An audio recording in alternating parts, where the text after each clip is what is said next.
Good morning, everyone. It's lovely to see you all here this morning, and those of you who are online. It's nice to see so many people in the ballroom.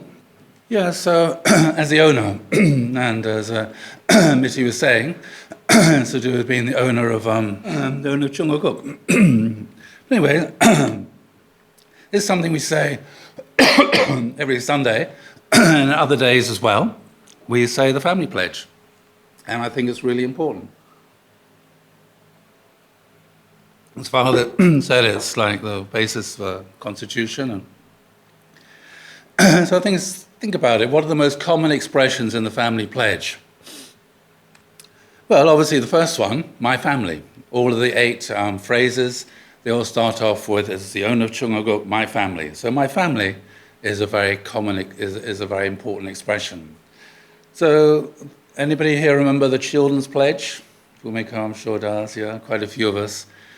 Which started off quite differently. It said, as the center of the cosmos, I. And I always used to enjoy saying that. I always felt, yes, I'm the center of the cosmos.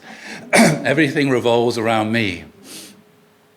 But always the emphasis here was very much upon the individual and what it is that we were going to accomplish. And that was very much the spirit of our early movement before most of us are blessed or married. It was very much, we were like that kind of spirit of individually taking responsibility to pioneer the way. And I remember when I was 20 years old, I went off to Inverness in Scotland for a year and a half, all by myself, a one-way ticket to Inverness and a bunch of fundraising product. And that was it. Bye. And I went there and I pioneered and I slept in bushes and different places until I raised enough money to be able to buy, to rent a center and start witnessing. And that was very much the way it was. But then Father changed it then to the family pledge. When we got blessed, we got married, we had children. There's not I. My wife likes to remind me I'm not a bachelor anymore. We're a couple, we're a family. So when we make decisions, we should make them not just by ourselves, but in consultation with our husband or our wife, our children, our own parents and grandparents. And because there's a family then. And so my family then it occurs, again, every single one of these. And so that then's the center of decision-making then, is within the family. That's the locus where God wants to dwell in the relationships of the 4 great realms of heart. And so quite a few of the phrases talk about this, the realm of the royal family, 3 great kingships, etc., etc. So another very one, which actually starts off with, is the owner of Chungaguk as the owner. So what does it mean to be an owner? As the owner of Chungaguk, my family. Or my family is the owner. I can't remember which way around it is now. Anyway, so what's the difference between a tenant and an owner? If you have a house and you're living in a house, what difference does it make if you're a tenant in the house, you're renting it from a landlord, or if you actually own it? Which would you prefer to be, a tenant or an owner? Owner. Why? You can drill holes in the wall. Yes. You can even knock a wall down if you get permission from the planning authorities. Yeah. Because it belongs to you. So because it belongs to you, then it means that you can take responsibility for it. You can make it the way you want to make it. You can paint it and decorate it the way you want to make it. You can make it an expression of who you are. So in that sense, because you're an owner, and a true owner, you can become the Lord of creation of your house, your garden. You can remodel it. You can redecorate it. You can change the front door. You can do whatever you want because it belongs to you. If you're a tenant, can you do that? You can't do anything without getting the landlord's permission. If the roof leaks, if you're an owner, you can either let it carry on leaking or you can get it fixed. But if you're a tenant, you don't do that. You phone up the landlord and you say, my roof is leaking, will you come and fix it, please? And if he doesn't come and fix it, what do? You get angry, resentful, etc., etc. Whereas if you're an owner, then it's up to you to fix it. There's no point in complaining when you own something. Why doesn't somebody else fix it? Because it's yours. If it's yours and you can see something that's wrong, you need to think, well, there's something wrong here. The roof is leaking. I need to go and either fix it myself or get somebody to come along and fix the roof and pay them. Can't complain, oh, why is my roof leaking? Why doesn't somebody come and fix it? You have to fix it yourself. If you're a tenant, it doesn't belong to you. And so naturally, if things go wrong, naturally expect somebody else to take responsibility for it. You expect somebody else to come and fix the problems. And then it's very easy then to start, and if they don't do it, it's very easy then to start complaining, getting angry, resentful, bitter, and getting fed up and thinking, I'm going to go and move somewhere else. Isn't it like this? So that's not just with a house, that's also with our family, it's with our community, it's with our country. Yeah? Are we citizens? Is this our country or is it somebody else's? If it's our country and you see something's wrong, you should take responsibility to get involved to try to make things better. It's difficult to do that on a national level, but you can see all the turmoil going on in the last few days and weeks within the government of this country when people are feeling, well, actually enough is enough. What is going on here is unacceptable, it's wrong. We need to do something to change it. And you can see this whole string of, resignations and everything. People felt enough is enough. We have to change this. It's up to us to do it. We can't expect somebody else to do it. It's our responsibility to do this. So that's the difference between being an owner, tenant and an owner. And as I said, for our own spiritual community. So many times, I've been around for too long, and honestly, and if you feel this is my spiritual community, you see something which is wrong, then you say, okay, how can I get involved in solving it? It's very easy for people just to complain, oh, why doesn't that leader do something about it? Well, it's nothing to do with him or her. If I see something wrong, I need to get involved. If it's something, obviously not something in the other side of the world, but if it's something with my local community or something where I can make a difference, something for which I have some responsibility, I need to get involved with this. We need to feel this is my community, this is my, whatever you want to call it, family federation or holy community, spiritual community, whatever it's called, doesn't matter. This is our spiritual community, and we need to take ownership of it and take responsibility for it to make it develop and grow and become the way we want it to be.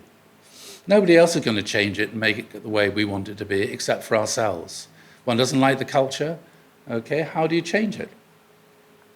I mean, those of you who know me for a long time know me, I'm the arch critic. I've been critical since 6 months after I joined. That's all I do is I criticize. But then I see something's wrong, I say, well, okay, let's see what we can do to change it. Let's see what we can do to improve it. People talk about culture. Why is our community the way it is? Well, it's because of the way in which people interact and relate to each other. Why do people relate to each other in the way they do relate to each other? Because of what's going on inside their heads. Why is that going on inside their heads? Because of the way in which they were taught the principle. Oh, okay. So that's why I've been involved in education now for years, decades. If you want to change something, you have to change the way people think. You change the way people think, it changes the way in which they look at people look at other people, changes the way they feel about things, and they start to change the way they behave. The relationship changes, the culture changes, the structures change, and everything changes. Sometimes people think the most important thing to change is the structure, but actually it's not. It's the way in which we think. That's why the principle is so important, education is so important. And to be honest, those of you who listen to my lectures, you know that what I teach is not what I was taught. That's all I can say. Because I realized, that many of the things I was taught, the way in which the Cain and Abel relationship and all these things were transmitted, I think was wrong. So one has to teach these things differently, tell the stories differently, because the stories shape who we are. I don't know why I'm talking about all this. No, I just stand up here, just comes out, sorry. Anyway, next important expression here is chungaguk, which I'll come on to in the next slide. Again, that occurs in every single phrase. And another one is centered upon true love. This is interesting. It doesn't say centered upon God. Okay. It doesn't say centered upon true parents. It doesn't say centered upon your leader or central figure. It says centered upon true love. Yeah, so everything then, all these phrases, it's all about love. It's all about, basis should be love, about true love. should be the basis of all of the family pledge. And that's why my father always said the answer to all the questions is always true love. Of course, you need to understand that more deeply. It's just otherwise just an abstract expression. I like what Mitty was talking about. One of the most important expressions of love is friendship. I remember when I joined all those years ago, we didn't do friends. Do you remember that? You might be on a team, you made a good friend on a team, and then you went off to another team, you weren't supposed to, it was horizontal to start connecting to the people who you made friends with on the other team, because you weren't supposed to be horizontal and have friendships.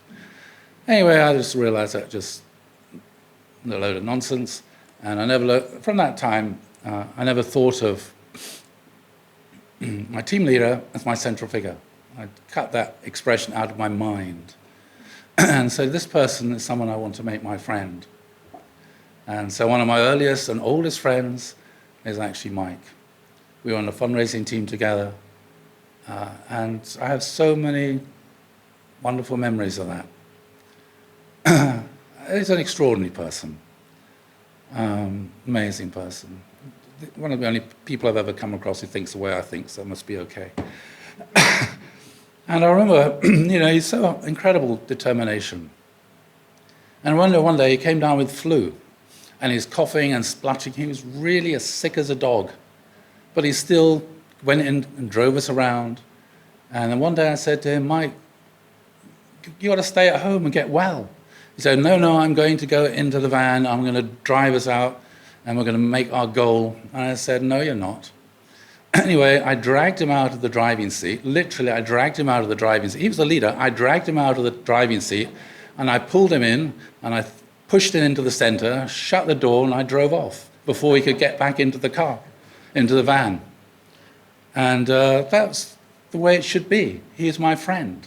If you see your leader is ill, help them. They're your friends. All the people who are leaders all became my friends. For me, I'm very critical of leaders. You're not supposed to be, but I am. I'm always thinking, well, okay, this person's got strengths and weaknesses. This person got these weaknesses. Well, maybe I can fill in for those gaps. Maybe I can support him or her in this area, because that's not an area which they're very good at. And so it's very important to have a very realistic understanding of what a person is like. Otherwise, how can you love them? How can you support them? I'm telling you, I have zillions of weaknesses. Mike always says, if you want to know about his weaknesses, talk to Fumiko. And if you want to know about all mine, my wife is an expert. She tells me about them every day. And if you ask if what I'm saying here is what I practice, she says, oh, no, he never does anything like that at all. But anyway, here I am. I've got to give the message. Centered on true love. And so for me, that's really important. Whether someone leaves our spiritual community, for me, my feeling towards them never changes. Whether they go off and join some little sect, the sanctuary people or the other people, for me, friendship transcends whatever sect somebody belongs to. I don't care, to be honest, whether someone is a member or not a member. When I teach the principle, I just teach the principle. I don't care if people are members or not members. To me, everyone is a son or daughter, child of God, and needs to hear the principle. And sometimes people say, you shouldn't say that, because then they're just hearing the principle. I say, well, so? What difference does it make? Anyway, Chongaguk, owner of Chongaguk. So this is what True Mother said. The meaning of this Korean word is the two become one. And you might think, well, two becoming one, where does that idea come from? Well, this is where it comes from. Everything comes from the Bible. The man, Adam, said, now this is the bone of my bones, the flesh of my flesh, and she shall be called woman, for she was taken out of man. That is why a man leaves his father and mother and is united to his wife, and they become one flesh. The two become one. Obviously, the word flesh is not just physically, it becomes spiritually, psychologically. They become one. Become partners in this journey together into the heart of God, creating a family. So that's where it comes from. So the model then of the Chungaguk is a relationship between husband and wife, the two becoming one. A lot of wisdom here. This is why a man leaves his father and mother, is united to his wife. So for those of you who've ever experienced this, which is easier? For you to go, is it easier to live in with the parents of of the husband or to live with the parents of the wife?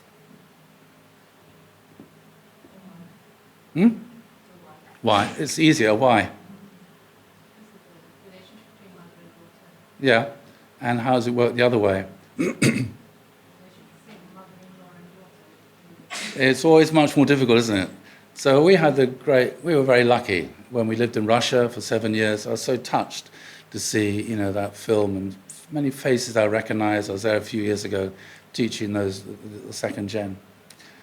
Anyway, so sometimes we used to lived in Russia, came back to England once a year and stayed with Ruth's parents, and I was very happy. I enjoyed it and got on well with her parents.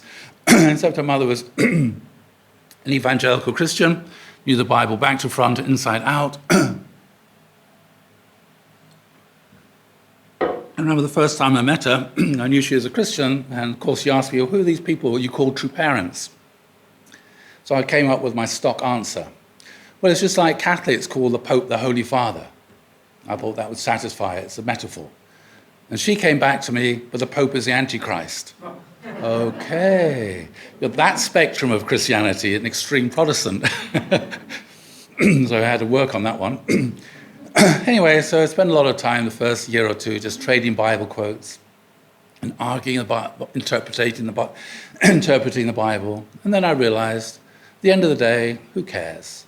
She's my mother-in-law. Do I want my children to see me argue with my mother-in-law about the Bible? No. Does it matter whether Jesus was born to live or born to die? No. Does it matter if he's the second person of the Trinity or not the second person of the Trinity? No. So I just said, okay, I'm not going to argue with you. Instead, I'm going to redecorate your kitchen, redecorate the conservatory. Every time I went there for holiday, I just redecorated the house, went and weeded the garden. I thought, I just need to be a good son-in-law. That's all.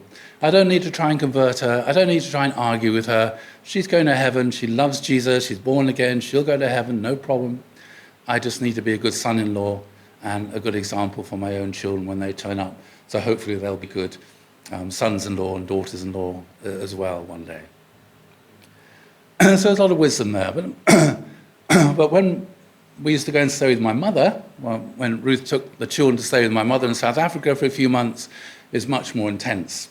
And when my mother came to stay with us twice a year in the house, it's much more intense. Why? Because my mother loved me very, very much. And nobody could be a good enough wife for me. And so that's the way my mother was. No one could be good enough for her favorite son, well, her only son, etc., etc. So that's why a lot of wisdom in this. Remember that, if you have to go and choose who you're going to live with a wise family. And we'll go back to this. Okay, so the meaning of this Korean word then is the two become one. In other words, it indicates unity, harmonization, reconciliation, cooperation, and oneness in heart and mind. Again, lots of things there. Unity, harmonization, reconciliation, cooperation, oneness in heart and mind.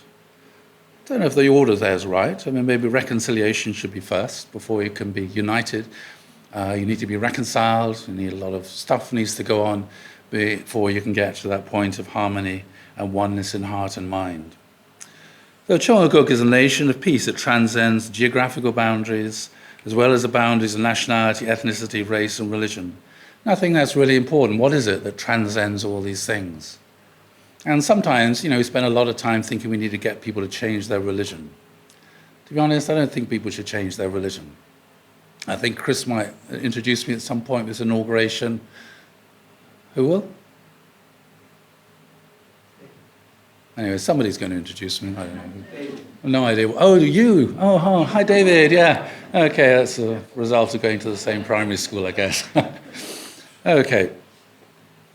Anyway, so the reality is I'm Jewish by birth, Christian by upbringing, and Mooney by choice. And sometimes people say, you can't be, which one are you? And I say, well, why do I have to choose? How can I renounce the fact that my mother's Jewish and my great-grandfather, one of the first pioneers of the Holy Land in the middle of the 19th century? How can I say I'm not Jewish when I'm Jewish enough to have gone to the gas chambers like my mother's cousins did? How can I say I'm not Jewish? I am. But I was brought up Christian, Church of England. That's the church I belong to. From a whole line of 16 priests in the Church of England, just my direct lineage. Probably more as well, but anyway, just the ones I found. How can I say I'm not a Christian? It's Jesus who brought me to true parents. It's only when I heard the principle in a 2-day workshop and I felt, this is what Jesus taught. This is what Jesus taught. Yeah? The principle is what Jesus taught. So how can I reject that or deny that? But then, Mooney by choice. I realize, yeah, Father's the Messiah. I'm going to follow him. Because I'm a Christian, then naturally I'm going to follow the Messiah. What else could I do? Just no choice. Just that's who I am. Jewish by birth, Christian by upbringing, Mooney by choice. And for me, it's really important then to have these kind of, be connected to one's lineage. Yeah? And to, really appreciate one's lineage, where one's come from, one's story. But also to go beyond that to form relationships with people of other faiths, other nationalities, other backgrounds. Yeah, you may know I'm a bit of a... Anyway. I'm a great supporter of Brexit. I'm a great critic of the EU. And my wife, probably the only person who could have put up with me because she's Swiss, and Switzerland's not in the EU. If she was German or French or Spanish or anything else, she'd have a really hard time. Anyway, so one has to transcend. Chunguk is this, based upon love, based upon friendship, transcending nationality, ethnicity, race, and religion. And so I was so happy, when I joined as a member of the Church of England, the Holy Spirit Association for the Unification of World Christianity, working together. I don't think there was anybody, in those days, everyone was a Christian, came from a Christian background. And then for some reason it became called the Unification Church. And then Father said, no, we're the Family Federation for World Peace. We're the family, we're made up of families. And now true parents have said, Holy Community, which is going beyond, all these things. So people of any faith. It's not about changing what you believe, changing religion. It's about learning to build friendship, and which transcends and goes beyond our nationality, our race, or religion, and becoming one with each other, being united in mind, united in heart. And it doesn't mean everybody believes the same thing. Christians tried that. We all have to believe the Nicene Creed. You don't believe in God the Father. You probably haven't had to memorize it every Sunday when I went to church. I went to school or went to church every day, and I had to recite the Nicene Creed every week. I believe in God the Father, maker of heaven and earth. And I worked my way all the way through it every Sunday. I didn't understand half of it. And right at the end it says, I believe in one Catholic and Apostolic Church, which I couldn't get my head around. So anyway, I used to have RE at school, and I had an exam, and I finished my exam quite quickly. And so I wrote at the end of my exam paper, why do we say we believe in one Catholic and Apostolic Church every Sunday when we're not Catholics? We're Church of England. And anyway, so the RE teacher thought, oh yeah, good point. It'd be a good idea to try and explain what all these phrases mean. And sometimes I feel that, we treat the family pledge in the same kind of way. Every week we recite one of them. But actually, each one of these phrases within the family pledge is packed with so much meaning. It's like the encapsulation of the principle. It's like incredible sound bites. You can spend a whole hour just unpacking one phrase within each one of those phrases. Yeah? Occasionally when I'm teaching the Done program, I'm teaching some story, and I say, oh, that's where that idea in the family pledge comes from. 3 great kingships, well, that comes from Abraham, Isaac, and Jacob. And they said, what? Really? And then they said, can you give a workshop based upon the family pledge? And I said I would, but I never did. Because you could actually do a 7-day workshop just explaining and going through the whole of the family pledge, unpacking it all, what it means, and where all those phrases and all those ideas came from. As Father said, the family pledge is the basis of the constitution of the kingdom of heaven. So we need to think about all these things. Sometimes involved in helping people with blessing, second gen particularly. And sometimes I say, what should we talk about when I go and meet this, person for the first time? And so one thing you can talk about is you can read the family pledge together, and you can say, do we agree with this? Okay, do we want to create this kind of family? Or do we want to opt out to some of these things? Okay, if we want to do this, how do we want to go about creating a family based on the family pledge? How do we want to go about creating the three great kingships? Do we really want to live with our parents? And thank God my children, they like to go on holiday with us. And now we're even living together, three-generational family. But, think, okay, how are we going to try and create that? How are we going to try and create this? How are we going to try and build a family around this? And, that's the point at which people should start talking to each other about before they decide whether or not they want to get married to each other, whether they're on the same page or not. That's really important, I think.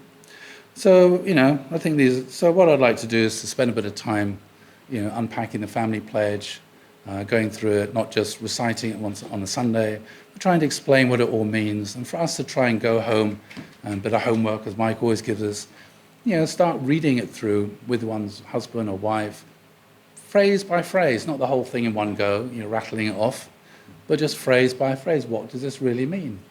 What does this mean for me? What does this mean for us as a couple or as a family? Does it mean anything? Maybe it doesn't.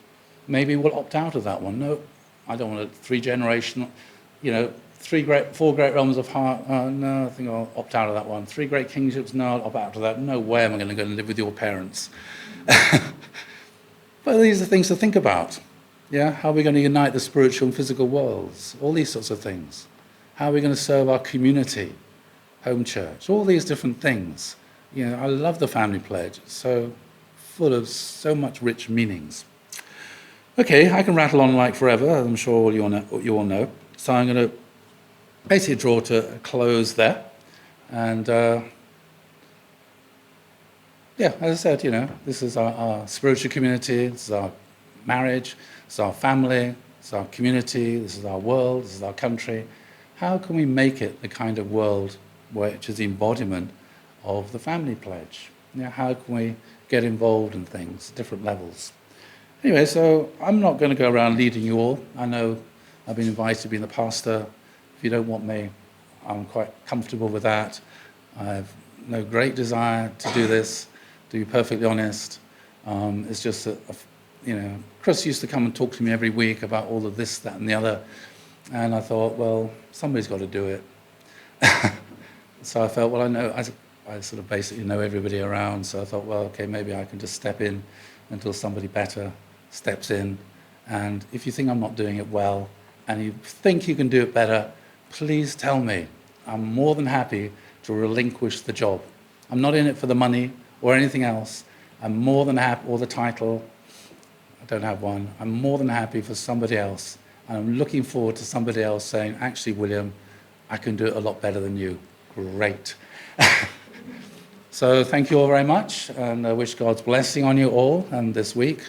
And I'll hand you back over to Mitty. Thank you very much.